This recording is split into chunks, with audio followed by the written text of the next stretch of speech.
वास्तव में ही अध्यादेश आप जो बता रहे हैं, क्या वो किसान हितैषी है? तीनों अध्यादेश अच्छे हैं, तीनों अध्यादेश जरूरी हैं। इस देश के किसान के माली हालात ठीक करने के लिए बहुत ज्यादा जरूरी है, फायदेमंद है। इस ओपन मंडी सिस्टम से जो एस्टैब्लिशमेंट थी 30s की, जो अंग्रेज की थी, उसके ऊपर सर्जिकल स्ट्राइक किया, आर्थिक आजादी किसान को दी। सरकार आपको लिबर्टी दे रही है।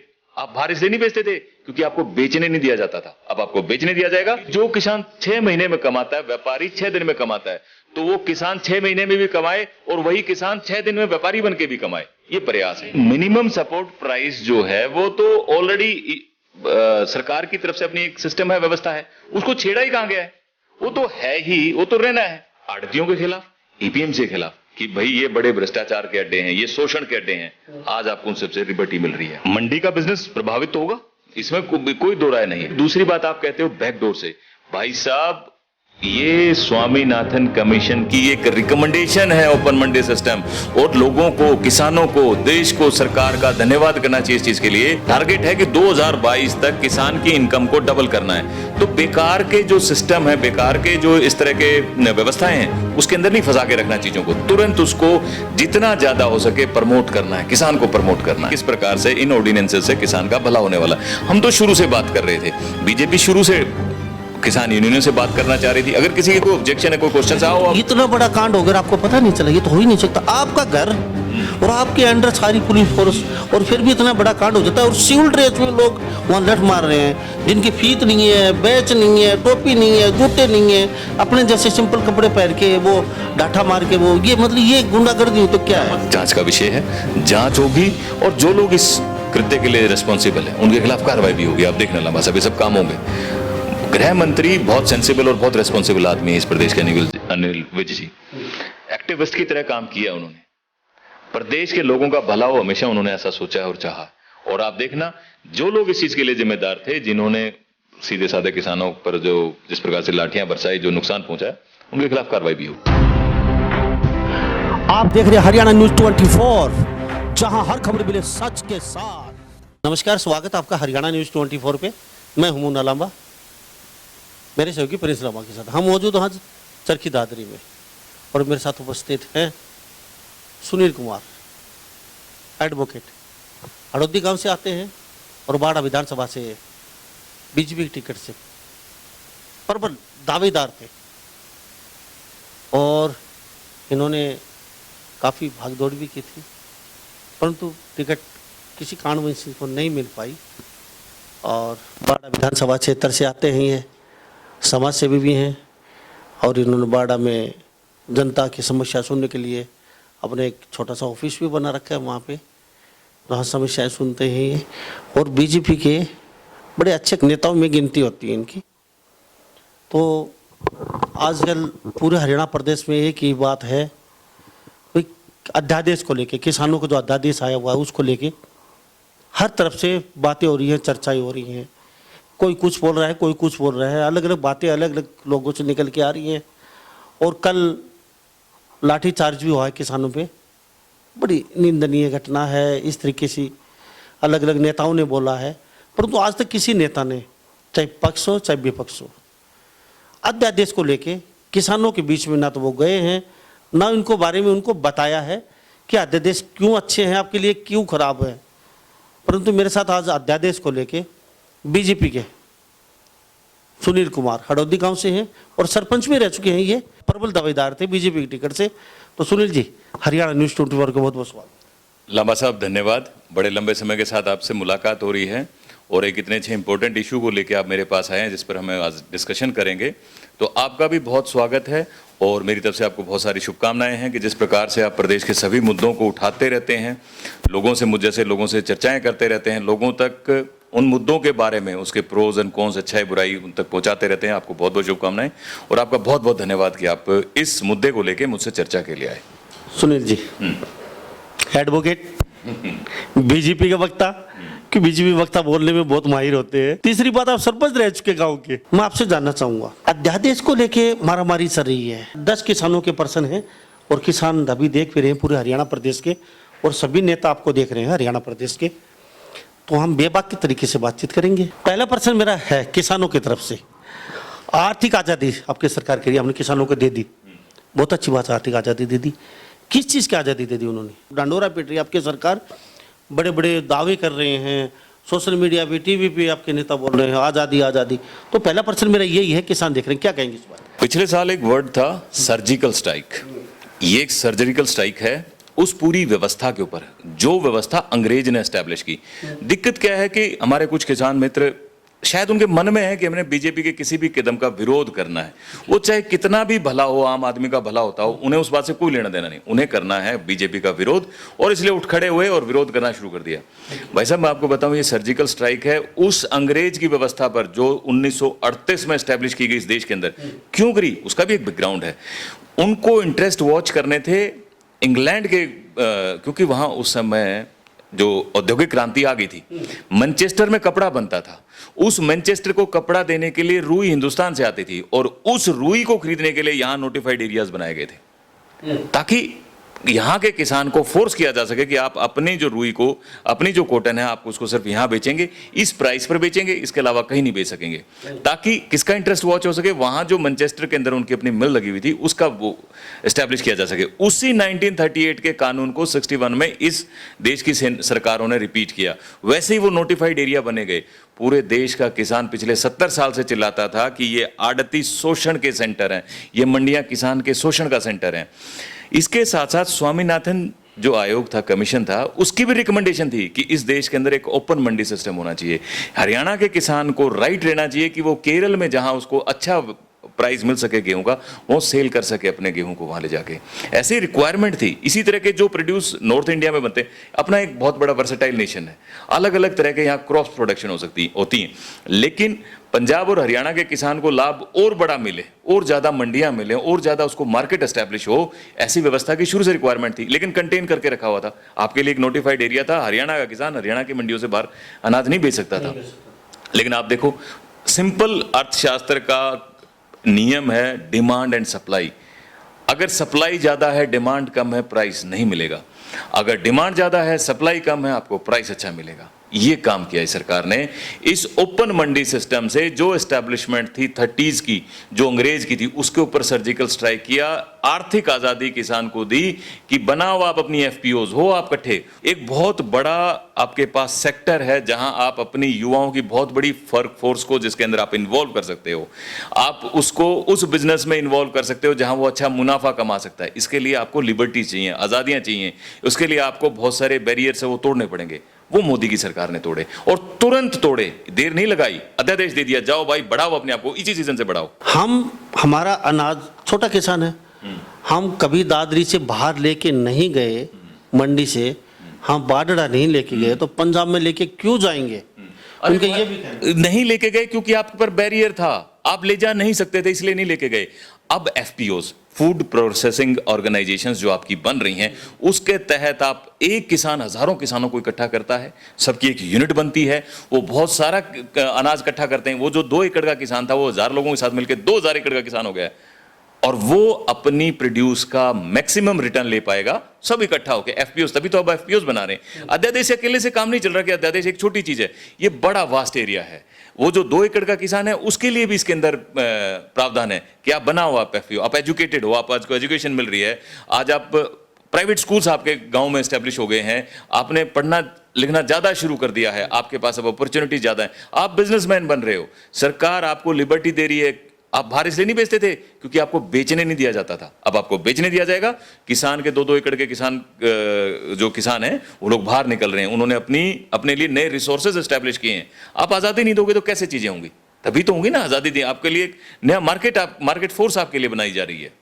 लेकिन कुछ लोगों को चीजें पसंद नहीं आ रही, क्योंकि अपने कंधे पर वो किसी और की बंदूकें रखवा के काम करवा रहे हैं। एपीएमसी कानून, तो सरकार ने अब क्या बदलाव कर दिया? एपीएमसी तो agricultural produce market committee act, भ्रष्टाचार का बड़ा अड्डा थी। मोटे भ्रष्टाचार होते थे, हर साल कंप्लेन की जाती थी, कभी मार्केट फीस की चोरियां होती थी, कभी किसान को अपना समय पर जो प्रोड्यूस उसने सेल की थी उसका प्राइस नहीं मिल रहा होता था, कब लंबे लंबे समय तक लटका दी जाती चीजें कर दी जाती थी। वो एपीएमसी का काम हो रहा था। इस चीज से बहुत ज्यादा सरकार ने टच भी नहीं किया है, उसको एपीएमसी को खत्म भी नहीं किया है, लेकिन किसान को लिबर्टी दे दी कि तू उससे फंसा मत रह, अपने गले की हड्डी मत बना इसको, तू बाहर निकल। ये अपनी जगह बैठी रहेगी, एपीएमसी अपना काम करती रहेगी, नहीं करेगी। अगर कोई लॉस है तो सरकार के रेवेन्यू का लॉस है, सरकार अपने रेवेन्यू को कहां गुड करेगी, सरकार अपने आप देख लेगी। किसान को लिबर्टी है, तुम इससे बाहर निकलो। और सारा किसान चिल्ला रहा था आड़तियों के खिलाफ, एपीएमसी के खिलाफ, कि भाई ये बड़े भ्रष्टाचार के अड्डे हैं, ये शोषण के अड्डे हैं। आज आपको उन सबसे लिबर्टी मिल रही है। आड़तियों की भी काफी मारामारी चल रही है अभी। आड़ती भी इससे धरना प्रदर्शन में साथ थे और उनको भी नजरबंद किया गया आपकी सरकार ने। मार्केट फीस आड़तियों से पहले ली जाती थी, अब कंपनियों की माफ क्यों? कहीं ना कहीं वही बात आ गई, मोदी जी कंपनी को बढ़ावा दे रहे हैं, किसान बोल रहे हैं, तो कहीं ना कहीं वो बात यहाँ साबित तो नहीं हो रही है इसमें। इसके बाद जो आड़ती हैं, बड़ी बड़ी दुकानें करे बैठे हैं, वो कहाँ जाएंगे? आप कह रहे हैं मंदी है, चलो मंदी मान लेते हैं। इस मंदी में आप कानून लिया एक तो, ऊपर से कानून लाने की जरूरत क्या थी? इस मंदी में आप कह रहे हैं मंदी है, तो चलो कानून ले भी आया बैकडोर से। ये भी सवाल रहेगा, बैकडोर से किसी से बिगर पूछे मंदी में कानून लाने की क्यों जरूरत पड़ी आपको? लांबा साहब, ये 2-3 इश्यूज हैं जो आपने एक साथ टच किए हैं। मंडी का बिजनेस प्रभावित तो होगा, इसमें कोई दो राय नहीं है, लेकिन देखो सरकार ने एक और बड़ा उनके लिए मन दिखाया, दिल दिखाया, कि जहां आप लिमिटेड थे सिर्फ ग्रेन्स का बिजनेस करने के लिए, अनाज का बिजनेस करने के लिए मंडियों में, आपको लिबर्टी दी। आपने करोड़ों रुपए की यहाँ एस्टैब्लिशमेंट बना रखी है, आप अपना बिजनेस बढ़ाएं, ग्रेन के साथ साथ आप कोई और भी बिजनेस अपना कर सके, आपको लिबर्टी दी। आपका जो इंटरेस्ट है उसको भी सरकार वॉच कर रही है, क्योंकि मंडी का बिजनेस 100% इससे प्रभावित होना ही होना है। आज नहीं, देर सवेर धीरे धीरे प्रभावित होना है, तो उसके बदले आपको लिबर्टी दे दी। और दूसरी बात यह है लांबा साहब कि आपके बिजनेस के इंटरेस्ट देखने के चक्कर में आप सैकड़ों लोगों के बिजनेस को सैकड़ों लोगों की आर्थिक आजादी को थोड़ी कंटेन कर सकते हैं। अल्टीमेटली किसान का तो भला करना है, किसान के लिए अपने को बड़ी मार्केट देनी है, किसान को बड़ी लिबर्टीज देनी है, किसान को और खुल के काम करने की व्यवस्थाएं एस्टैब्लिश करवानी है। तो इसके लिए जरूरी है कि उसको छूट दी जाए, ये उसकी छूट है। उसके बदले में ये ठीक है, मार्केट फीस कम होगी, सरकार को इसका रेवेन्यू का लॉस हो रहा है, लेकिन सरकार ने अपने रेवेन्यू बढ़ाने के लिए किसी और की गर्दन दबानी किसने कही भाई? फिर दूसरी बात आप कहते हो बैकडोर से। भाई साहब, ये स्वामीनाथन कमीशन की एक रिकमेंडेशन है ओपन मंडी सिस्टम, और लोगों को, किसानों को, देश को, सरकार का धन्यवाद करना चाहिए इस चीज के लिए कि बजाय कि बिल लाके उसको कहीं इन्वॉल्व करके पूरे वो जो एक कॉम्प्लेक्स सिस्टम है उसके अंदर इन्वॉल्व करने की बजाय सीधा अध्यादेश लेके आए, राष्ट्रपति की मोहर लगवाई और उसको कहा कि कल से ही आप अपना बिजनेस एस्टेब्लिश करो। जरूरत नहीं है आपको लोकसभा और राज्यसभा में पास करा के इंतजार करने की, हम कराते रहेंगे लोकसभा और राज्यसभा में पास, लेकिन आप अपना काम आज से ही शुरू करो। टारगेट है कि 2022 तक किसान की इनकम को डबल करना है। तो बेकार के जो सिस्टम है, बेकार के जो इस तरह के व्यवस्थाएं हैं, उसके अंदर नहीं फंसा के रखना चीजों को, तुरंत उसको जितना ज्यादा हो सके प्रमोट करना है, किसान को प्रमोट करना है। पर मैं कह रहा हूं कुछ लोगों को नहीं ये चीजें अच्छी लग रही, वो जानते हैं कि कल को इसका बेनिफिट किसान को मिलेगा। जब इसको किसान को बेनिफिट मिलेगा, ये सर्जिकल स्ट्राइक है, किसान बीजेपी के लिए थैंकफुल होगा, मोदी जी के लिए थैंकफुल होगा। ये किसी भी सूरत में कांग्रेस और कांग्रेस के साथी यूनियन नहीं चाहती। सुनील जी, हाँ, जिस तरीके से आप बात कर रहे हैं, इस तरीके से आपके नेता पहले भी आ सकते थे। पैर पकड़ने की जरूरत क्या है लोगों की? आपकी टीम गठित कर रखी है, किसानों के बीच जा रहे हैं, गलती होगी हमसे, इंक्वायरी करवा रहे हैं, लाठीचार्ज कैसे हुआ, तो ये बात पहले भी कह सकते थे, आइए किसान जी हम आपके साथ हैं, आपसे बैठ के बात करते। अब कह रहे हैं बैठ के बातचीत करेंगे, ये पहले भी हो सकती थी, अब ये क्या? लांबा साहब, बीजेपी की सरकार, बीजेपी पार्टी फर्स्ट डे से ओपन थी। हमने भी जब ये मार्च और अप्रैल के महीने में ये जब आए नए अध्यादेश आए, हम लोगों के बीच गए, गांव-गांव ट्रेवल किया, जहां लोग हमें इकट्ठा मिले, लोगों को जाके हमने बताया इस चीज़ के बारे में, न्यूज़पेपर और मीडिया में हमने इस चीज़ को दिया कि किस प्रकार से इन ऑर्डिनेंसेस से किसान का भला होने वाला। हम तो शुरू से बात कर रहे थे, बीजेपी शुरू से किसान यूनियनों से बात करना चाह रही थी। अगर किसी की कोई ऑब्जेक्शन है, कोई क्वेश्चन आओ आप, लेकिन इस तरीके से आई नहीं, ओपन बीजेपी नहीं आई ओपन। जैसे आपके विपक्ष की पार्टी बोल रहे हैं, आप विपक्ष की बात ले लेते हैं, चलो विपक्ष की वो घर घर पहुंचे हैं, किसानों को उन्होंने समझाया, चलो किसी की तरह अपने पक्ष में क्या है उन्होंने, आपकी पार्टी ने कहीं ना कहीं। साहब, एक सेक्टर अपने आप सरकार के खिलाफ होता है, आप भले काम करते हैं, अब सरकार के साथ सब लोग तो हो नहीं सकते, आप अच्छे काम करते हैं तो भी कुछ लोग आपके खिलाफ होते हैं, क्योंकि कुछ लोग तो चाहते ही गलत काम हो, वो तो गलत लोग हैं, उन लोगों तो खिलाफ होना ही होना था। और उन्होंने ही कुछ सीधे साधे किसानों को, बेचारों को बरगलाने का प्रयास भी किया, चीजें फ्लेयर अप होगी। जो कल कोई उसको सपोर्ट नहीं करता, जो पीपली में हुआ उसको कोई सपोर्ट नहीं करता, किसी भी सूरत में किसी भी किसान पर पुलिस का कोई लाठीचार्ज नहीं होना चाहिए था, सब उसके खिलाफ हैं। लेकिन नई सिचुएशन एस्टेब्लिश होगी, नई सिचुएशन की डिमांड ये थी कि एक आपस में नेगोशिएशन दोबारा से एस्टेब्लिश हो, दोबारा से बातचीत का एक रास्ता दोबारा एस्टेब्लिश हो। हमने फिर तैयार कर दिया, 3 सांसदों की हमारे प्रदेश अध्यक्ष ने एक कमेटी बनाई और वो अगले 2-3 दिन के लिए सब किसान यूनियनों से मिल रहे हैं, जिसका जो कोई ऑब्जेक्शन है जायज बात है, वो सुनने को तैयार है, कोई सुझाव है उसको लेने को तैयार है, इन्वॉल्व करने को तैयार है। अगर कोई जेन्युइन कोई सुझाव हो तो, और आप सिर्फ राजनीति करने के लिए राजनीति करते हैं क्योंकि आपने बीजेपी की खिलाफत करनी इसलिए खिलाफत करते हैं, तो उसका तो कोई इलाज नहीं है। सुनील जी, पैन कार्ड बोला, हाँ, पैन कार्ड से खरीद फरोख्त होगी। किसान बोल रहे हैं गरीब आदमी, हमें इतनी नॉलेज नहीं है हमारी फसल की, पहले पैसे नहीं मिलते थे, अभी आपने देखा 2018 में क्या हाल हुआ है किसानों का, अब तक पैसे नहीं मिले उन लोगों के। और अब तो पहले तो सारा लेखा जोखा था, अब तो सारा सिस्टम खत्म कर दिया, मंडी खत्म कर दिया आपने, खाली पैन कार्ड के ऊपर आप दे रहे हो। किसानों की फसल की खरीद फरोख्त की क्या सेफ्टी, पैसा कहाँ से आएगा उन लोगों को? भाई साहब, गारंटी क्या है? गारंटी है, ये भी जानबूझ के एक ऐसा हवा क्रिएट करने की कोशिश की जा रही है कि पैन कार्ड से खरीद होगी। पैन कार्ड तो सिंपल आपके लिए कंडीशन है कि आपका अपना पैन कार्ड होना चाहिए, ताकि सरकार के पास आपका एक रिकॉर्ड हो कि आप कौन है जो परचेजिंग कर रहे हैं। किसान जिसको अपनी प्रोड्यूस बेचेगा उसकी तसल्ली करेगा कि भाई मेरा पैसा देगा कि नहीं देगा, उसके बाद आप उसके साथ अपनी ट्रांजैक्शन करोगे, अगली ट्रांजैक्शन करोगे, देना कि नहीं देना है। और अभी भी मंडियां तो ओपन रहने वाली हैं, और ये पहले भी होता था, पीछे भी मानकास के बनिए थे, कुछ किसानों की सरसों खरीद के वो भाग गए। ये तो इश्यूज पहले भी होते रहे। इश्यूज इस दुनिया में कोई गारंटी नहीं ले सकता कि कभी खत्म हो जाएंगे, इश्यूज तो रहेंगे, ऐसी व्यवस्थाएं रहेंगी, लेकिन उसको बहुत ज्यादा फुल प्रूफ करने की कोशिश की जा रही है, वो सरकार अपनी तरफ से पूरा प्रयास कर रही है। और किसान भी विजिलेंट है, किसान को पता है अपना अनाज किसे देना है किसे नहीं देना, उसे किसी अनजान आदमी को किसान क्यों बेचेगा, किसी लिए उसे अपनी सेल उस अनजान आदमी को बेचनी है, उसको लगेगा ये आदमी सही है, तेरी गारंटी, तेरा समय पर चीजें आ जाएंगी, तो उसको सेल करेगा, नहीं तो नहीं करेगा। आपके हिसाब से, अब एडवोकेट है उस हिसाब से पूछ रहा हूँ, किसान जो अभी प्रदर्शन कर रहे हैं, क्या लग रहा है किसी बहकाव में है या वो किसान है वास्तव में? आपको क्या लगता है, या विपक्ष पार्टी के हैं, क्या लग रहा है? एडवोकेट हैं, वास्तव में ही अध्यादेश आप जो बता रहे हैं, क्या वो किसान हितैषी है? लांबा साहब, जो लीडरशिप है, जो किसानों को बैक आके लेके आई है, वो तो किसी भी सूरत में किसान नहीं है, किसी भी सूरत में वो किसान का भला नहीं चाहती है, वो जरूर किसी दूसरे विपक्षी पार्टी के हाथों की कठपुतली बनी हुई है, लोगों को बहका और बरगला रही है, किसी तरह से सरकार की पॉपुलैरिटी कम की जा सके ऐसा वो प्रयास कर रही है, और उसी बहकावे बरगलाव में एक सीधे साधे किसान को बहकाया जा रहा है, ऐसा काम किया जा रहा है। बिल्कुल नहीं है। वो लीडरशिप जानती है कि अच्छे तीनों अध्यादेश अच्छे हैं, तीनों अध्यादेश जरूरी हैं, इस देश के किसान के माली हालात ठीक करने के लिए बहुत ज्यादा जरूरी है, फायदेमंद है, लेकिन उसको पता है अगर कल को इस किसान इस चीज का फायदा उठा लेगा तो तुम्हारी बात नहीं सुनेगा। यानी आगे के चुनाव किस मुद्दे पर? तो ये सही बात है, वो कोई मुद्दा जिंदा रखना चाहते हैं, ठीक बात है, और ऐसे कुछ कांड कर दिए जाएं कुछ, क्योंकि जब प्रशासन का और किसान ऐसे मोब का टकराव होगा तो उसका रिजल्ट अच्छा तो आने वाला है नहीं।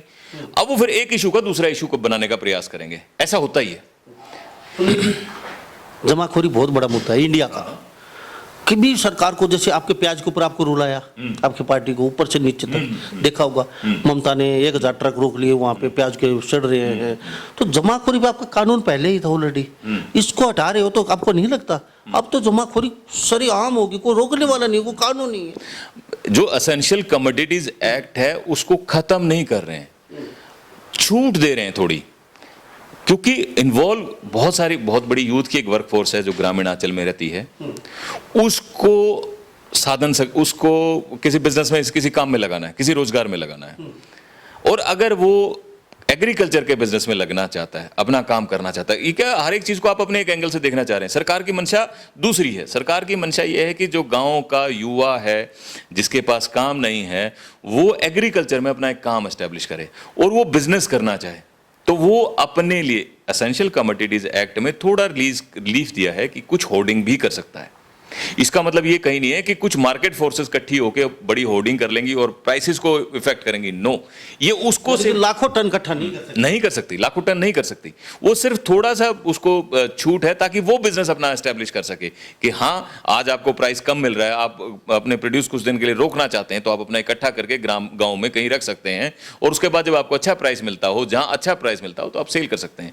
लोगों को, ज्यादा से ज्यादा लोगों को इस चीज में इन्वॉल्व किया जाए। कुछ लोगों की इसके ऊपर मोनोपोली थी, उसको खत्म किया जाए, आम गांव तक ये बिजनेस पहुंचे, क्योंकि प्रोड्यूस तो गांव में हो रही है, एग्रीकल्चर प्रोड्यूस हो तो रही है गांव में, उसका फायदा कुछ लोग, थोड़े से लोग उठाते हैं। ओम प्रकाश धनखड़ जी ने सीधी अच्छी बात कही कि जो किसान 6 महीने में कमाता है, व्यापारी 6 दिन में कमाता है, तो वो किसान 6 महीने में भी कमाए और वही किसान 6 दिन में व्यापारी बन के भी कमाए। ये प्रयास है।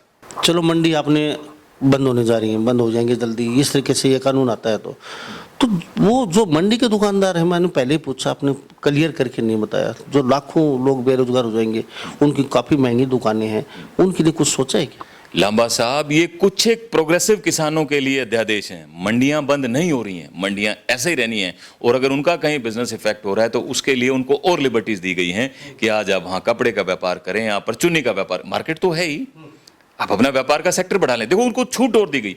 कई तो बेचारे करोड़ों रुपए लगा के वहां बैठ गए थे, उनका बिजनेस अच्छा चल भी नहीं रहा था, नए नए लोग आने उस बिजनेस में शुरू हो गए थे, उन्हें रिक्वायरमेंट थी अपने को चेंज करने की, स्विच ऑफ करने की। आज सरकार ने छूट दे दी, आप मंडियों में दूसरे व्यापार कर लें। चलो सुनील जी, आपका सरकार है, उन्होंने अध्यादेश में, चल मैंने देखा नहीं लेकिन किसान बता रहे हैं, उसमें कोई ऑप्शन नहीं है कोर्ट में जाने के लिए, सिर्फ आप एसडीएम, ओनली सिर्फ एसडीएम या फिर लास्ट डीसी तक आप अपनी शिकायत भेज सकते हैं, आप कोर्ट में जाने का कोई रास्ता नहीं छोड़ा है। तो फिर किसान ऐसे में जैसे कोई होता, कहाँ न्याय मिलेगा, मतलब कहाँ जाएगा? अब एक वकील है, वकील के ऐसे से बताइए, अब कोर्ट के दरवाजे बंद कर चुके हो पहले ही आप, तो कहाँ जाएंगे? मैं बताता हूँ, इस देश के अंदर 3 करोड़ से ज्यादा केसेस पेंडिंग है सिविल कोर्ट्स के अंदर। आपको मैं आपकी जानकारी बताऊं, और बहुत से लोग बेचारे घर बैठे रहते हैं, कोर्ट नहीं जाते। कारण केवल ये है कि उनको पता है कि लंबा समय लग जाएगा, पीढ़ियां लग जाती हैं, एक छोटे से इशू को सेटल होने में पूरी पीढ़ी लग जाती है। सिविल कोर्ट्स का ये हालात है। हमारे पास महीने में अगर 100 लोग डिस्कस करने के लिए, केस की इसी बात में डिस्कस करने के लिए आते हैं, तो मुश्किल से 10 लोग वास्तव में कोर्ट के अंदर घुसते हैं, 90 लोग वापस अपने घर चले आते हैं। सिंपल इसलिए कि भाई कोर्ट में समय बहुत लगेगा। सरकार ने दूरदर्शी दिखाई है इसमें, एसडीएम को डायरेक्ट किया है, अगर कोई किसान और किसी व्यापारी के बीच में कोई इशू डेवलप हो जाता है तो आप एसडीएम के पास जाएं, महीने के अंदर, 1 महीने के अंदर अंदर आपके केस का डिस्पोजल होगा, डिस्पोज ऑफ करना पड़ेगा। फिर एसडीएम अगर आपको लगता है ठीक से काम नहीं कर रहा है, 100 किसान 50 किसान इकट्ठे होकर उसका घेराव कर सकते हैं, उसके खिलाफ आंदोलन कर सकते हैं, उसका ट्रांसफर करवा सकते हैं। ये सब चीजें आपको सिविल कोर्ट में अवेलेबल नहीं होती।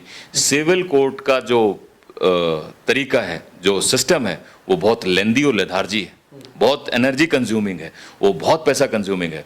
उसके बाद अगर आप एसडीएम से सेटिस्फाई नहीं है, आप डीसी के पास जा सकते हैं। डीसी आपके डिस्पोजल पर है, डिस्ट्रिक्ट हेडक्वार्टर में बैठता है, और उसके बावजूद भी लांबा साहब, ये कॉन्स्टिट्यूशन के एस्टेब्लिशमेंट है, आर्टिकल 226 और 32 में किसी भी इशू को लेकर कहीं भी आप किसी भी हाई कोर्ट को कभी भी अप्रोच कर सकते हो। तो ना तो कोर्ट्स का बैन है, और जहां आपको राइट दिए हैं एसडीएम और डिस्ट्रिक्ट कलेक्टर के, ये किसान का हित देख के किए। किसान का फायदा इस चीज में है कि वो एसडीएम और डीसी से अपने चीजों का डिस्पोजल कराए, बजाय कि सिविल कोर्ट में जाके। मैं एडवोकेट हूं, मैं जानता हूं सिविल कोर्ट्स की कंडीशंस क्या है। यानी कि 226, 226 और 32 आर्टिकल 32 यानी कि कोई भी जा सकता है, उसके लिए ये बाकायदा गाइडलाइन जारी है, आर्टिकल्स हैं, एक्ट है, एक्ट साहब। हाँ, ये आर्टिकल हैं कॉन्स्टिट्यूशन के, आपको लिबर्टी देती है, आप किसी भी इशू पर जा सकते हो वहाँ, तो आपको कोई रोक नहीं सकता। और यहाँ जो माइनर इश्यूज जो होंगे उसके लिए एसडीएम सबसे राइट अथॉरिटी है। तुरंत डिस्पोजल होगा, महीने का उसको टाइम दे दिया, 1 महीने के अंदर अंदर आपको दूसरी पार्टी को बुला के नोटिस करके चीज को डिस्पोज ऑफ करना पड़ेगा। मैं कह रहा हूँ एसडीएम तो आपके डोर स्टेप पर होता है। 100 किसान इकट्ठे हो गए, एसडीएम का घेराव कर सकते हैं, उसका ट्रांसफर करवा सकते हैं, उसको बाध्य कर सकते हैं भी किसी काम का डिस्पोजल करने के लिए। आपके बीच का व्यक्ति होता है। कोर्ट के खिलाफ कोई आंदोलन होते हैं क्या? कोर्ट के खिलाफ आप जाके खड़े हो सकते हो क्या? लेकिन मुझे तो मैं सोच के बड़ा सरप्राइज होता हूं कि कुछ किसान यूनियन है कि अपने आप को सो कॉल्ड किसान लीडर, उनको इस बात से भी एतराज है, भाई मेरे आके तो देख सिविल कोर्ट में, पता चलेगा कि आपकी 2 पीढ़ियां नहीं निकल जाए तो गारंटी रही। आपको जितना रिलीफ देने का प्रयास किया है सरकार ने, आप उसके एंटी होते जा रहे हो।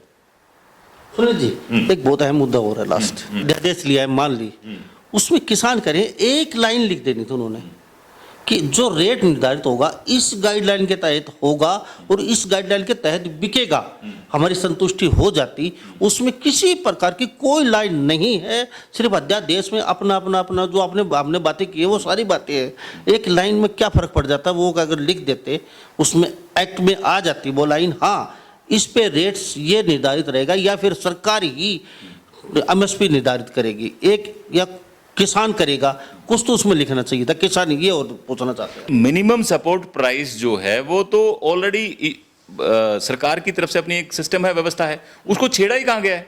वो तो है ही, वो तो रहना है, उसका कहाँ इन अध्यादेशों को आप उससे किसान कह रहे हैं जो बड़े बड़े उद्योगपति आएंगे वो रेट तो वो निर्धारित करेंगे ना हमारी फसल का, हम इतने में लेंगे, देना चाहते हैं, नहीं तो लीजिए अपनी फसल को, हम नहीं खरीदते तो फिर हम बेचे कहाँ गए? है ही आपका जो मिनिमम सपोर्ट प्राइस है उसको तो किसी ने छेड़ा ही नहीं, वो तो रहना ही है। जिन जीन्स का सरकार कंपनी निर्धारित करेंगे। कैसे करेगी कंपनी? जैसे अभी अध्यादेश है, कहीं बिहार कौन से स्टेट में है, यहाँ मक्का बिक्री है 1700, वहाँ पे समथिंग मेरे 600-700 के आसपास, तो निम्न फिर वो वहाँ अध्यादेश है, यहाँ नहीं है। बिहार की लंबा सा बिहार की लोग चर्चा करते हैं, पता नहीं बिहार की क्या ग्राउंड है, क्या चीजें हैं, वो तो बिहार जाने। अदरवाइज जो मिनिमम सपोर्ट प्राइस है उसको तो किसी ने छेड़ा ही नहीं, वो तो है ही, रहना ही है। अभी बाजरे की खरीद होनी है, अब बाजरा निकलने आपका आ गया, बाजरा आ जाएगा थोड़ी देर में, लावणी का काम खत्म होने लग रहा है, थोड़ी देर में मार्केट में आ जाएगा, आपको पता चलेगा। आप देखोगे मंडियों के अंदर जो मिनिमम सपोर्ट प्राइस 2000 का है, जो भी इस बार सरकार निकालने वाली है, जो निकाल दिया होगा उसके ऊपर बाजरे की बिक्री होगी। लेकिन किसान संतुष्ट नहीं हो रहे, उसमें कुछ लिख नहीं रखा है। किसान संतुष्ट है, कुछ लोगों के अपने पर्सनल इंटरेस्ट हैं जो किसान का भला नहीं चाहते, वो संतुष्ट नहीं है। एक आखिरी क्वेश्चन पूछूंगा मैं आपसे, किसान पहुंचे, लाठीचार्ज हुआ, 80-85 हजार गुजरों को पैर तोड़े, हाथ तोड़े, सर फोड़ा। बहुत दुखद है किसी बुजुर्ग। सुनील जी, आपका गृह मंत्री अनिल विज, उनका क्षेत्र करनाल कुरुक्षेत्र, पुलिस उनके फोर्स, तो इतना बड़ा कांड हो गया आपको पता नहीं चला? ये तो हो ही नहीं सकता। आपका घर और आपके अंडर सारी पुलिस फोर्स, और फिर भी इतना बड़ा कांड हो जाता है। और सिविल ड्रेस में लोग वहाँ लठ मार रहे हैं, जिनकी फीत नहीं है, बैच नहीं है, टोपी नहीं है, जूते नहीं है, अपने जैसे सिंपल कपड़े पहन के वो डाठा मार के वो, ये मतलब ये गुंडागर्दी तो क्या है? अब किसान कह रहे थे ये पुलिस, लांबा साहब, हरियाणा की पुलिस और बल्कि पूरे देश की पुलिस अनप्रोफेशनल है, प्रोफेशनलिज्म की कमी है। धीरे धीरे उन चीज़ों में भी सुधार किए जा रहे हैं, एकदम से सारी चीज़ों पे सुधार नहीं हो सकते, उस पर भी वर्कआउट हो रहा है। और गृह मंत्री बहुत रिस्पॉन्सिबल आदमी हैं, वो जानते हैं कि जो हुआ वो गलत हुआ, और उसके लिए जो लोग रिस्पॉन्सिबल हैं, जिन लोगों की वजह से सब हुआ, किसने ऑर्डर दिया उसके ऊपर इनको मारो, जांच का विषय है, जांच होगी और जो लोग इस कृत्य के लिए रिस्पॉन्सिबल है उनके खिलाफ कार्रवाई भी होगी। आप देखना लंबा साहब, ये सब काम होंगे। गृह मंत्री बहुत सेंसिबल और बहुत रिस्पॉन्सिबल आदमी है इस प्रदेश के अनिल विज जी। एक्टिविस्ट की तरह काम किया उन्होंने, प्रदेश के लोगों का भला हो हमेशा उन्होंने ऐसा सोचा है और चाहा है। और आप देखना, जो लोग इस चीज़ के लिए जिम्मेदार थे, जिन्होंने सीधे साधे किसानों पर जो जिस प्रकार से लाठियां बरसाई, जो नुकसान पहुंचाया, उनके खिलाफ कार्रवाई भी होगी। आप समय दें थोड़ा, सब काम होंगे। सुनील जी, आखिर में क्या कहना चाहोगे हरियाणा की जनता? मैं हरियाणा के सभी भाइयों को ये कहना चाहूँगा कि आप एजुकेट हो, आप इन तीनों जो ऑर्डिनेंसेज आए हैं आप उनको पढ़ें, देखें, जानें, थोड़ा इतिहास की जानकारी लें। आप देखें कि ये कितने लंबे समय से रिक्वायरमेंट थी, और इस बात को, मेरी बात को नोट करें कि एक सर्जिकल स्ट्राइक है उस अंग्रेज के सिस्टम के खिलाफ जिन्होंने किसान को बांध के रखा था, जिसने बंधुआ बना के रखा था। आज किसान को लिबर्टी है, आज किसान के बच्चों को लिबर्टी है, नए होराइजन्स आपके लिए आ रहे हैं, नई नई आपके लिए रोजगार की सीमाएं खुल रही हैं, नई नई आपके लिए व्यवस्थाएं एस्टैब्लिश हो रही हैं। और भारतीय जनता पार्टी, माननीय नरेंद्र मोदी जी, माननीय मनोहर लाल खट्टर जी या हमारे प्रदेश अध्यक्ष ओम प्रकाश धनखड़ जी कमिटेड हैं किसान के भले के लिए, आम गरीब किसान मजदूर के भले के लिए, और उसी में लगे हुए हैं। आप विश्वास करें, भारतीय जनता पार्टी का विश्वास करें, इन ऑर्डिनेंस के बारे में जानकारी लें, कोई संशय है तो उसके बारे में पता करें, बहकावे में नहीं आए, बरगलावे में नहीं आए। ये सब किसान यूनियन आपके भले के लिए नहीं है। बहुत से लोग बहुत सारी राजनीतिक पार्टियों से भी अटैच होते हैं, उनके अपने पर्सनल इंटरेस्ट भी होते हैं, आपको फिर आएंगे, बहलाएंगे, फुसलाएंगे। आपको इस चीज़ से बचना है, आपको इस बात पे ध्यान देना है। धन्यवाद। सुनील जी, यानी कि आपके कहने का मतलब सीधा सा है, एक कदम स्वामीनाथन की जो रिपोर्ट काफ़ी दिन से पेंडिंग पड़ी थी, लेके आइए, किसी सरकार ने कोई कार्य काम नहीं किया। आपका कहने का सीधा सीधा सा सवाल यही है, एक कदम स्वामीनाथन की रिपोर्ट के ऊपर और हमारी सरकार ने बढ़ी है, यानी कि एक कदम बढ़ाया, उसके लिए हमने उस रिकमेंडेशन में एक कदम और आगे बढ़ाया। स्वामीनाथन कमीशन की मैं बार बार कह रहा हूं, उस रिपोर्ट की एक रिकमेंडेशन थी कि ओपन मंडी सिस्टम हो, किसान को बड़ा बाजार मिले, तो किसान को बड़ा बाजार देने का प्रयास सरकार ये जरूरी था, सरकार ने किया। Thank you sir. धन्यवाद लंबा साहब, बहुत बहुत धन्यवाद। तो हमारे साथ ये सुनील एडवोकेट बने हुए थे, वो दादरी से हैं, दादरी कोर्ट में बैठते हैं ये, और उस टिकट के प्रबल दावेदार थे ये, और गांव के सरपंच रह चुके हैं। तो इनसे बेबाक बातचीत की है। तो मैं मुन्ना लांबा, मेरे सहयोगी प्रिंस लांबा के साथ, हरियाणा न्यूज़ 24, इस बारे में आप क्या सोचते हैं? नमस्कार, जय हिंद। आप देख रहे हैं हरियाणा न्यूज़ 24, जहां हर खबर मिले सच के साथ।